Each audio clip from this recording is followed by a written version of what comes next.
Баршаңызға сәлем, құрметті көрермендер. Бүгін біз сирек айтылатын тақырыпты қозғаймыз. Үлкен кісілерге қашан душ қабылдауға болмайды? Жасымыз ұлғайған сайын ағзамыз температураның өзгеруіне сезімтал болады. Сондықтан белгілі бір уақытта душ қабылдау қауіптірек болуы мүмкін.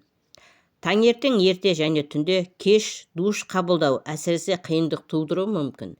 Неге дейсіз ғой? Себебі бұл уақытта дене температурамыз әдетте төмен болады.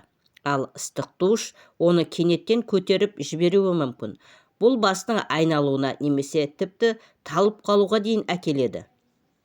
Сонымен қатар артрит сияқты аурулары бар адамдар үшін таңертеңгілік уақыт қиын болуы мүмкін. Түнгі демалыстан кейін буындар жиі қатып қалады, ал душта тік тұру ыңғайсыздық әкеледі. Ендеше не істеу керек? Түске жақын немесе түстен кейін душ қабылдауға тырысыңыз. Бұл кезде денеңіз ояу болып, температураның өзгеруіне оңайырақ төзеді. Сондай-ақ душқа кірер алдында жуынатын бөлменің жылы екеніне көз жеткізіңіз. Душ қабылдағанда қауіпсіз болу үшін сырғанамайтын төсеніштер мен тұтқаларды пайдаланыңыз. Есіңізде болсын, сіздің қауіпсіздігіңіз бірінші орында. Бірнеше кішкентай өзгерістер күнделікті жайлылығыңыз бен денсаулығыңызға үлкен әсер етеді.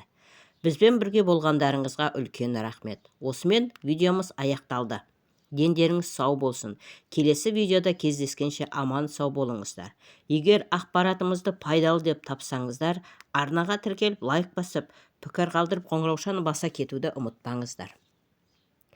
Дендеріңіз сау болсын. Ақпаратымыз пайдаларыңызға жарасын.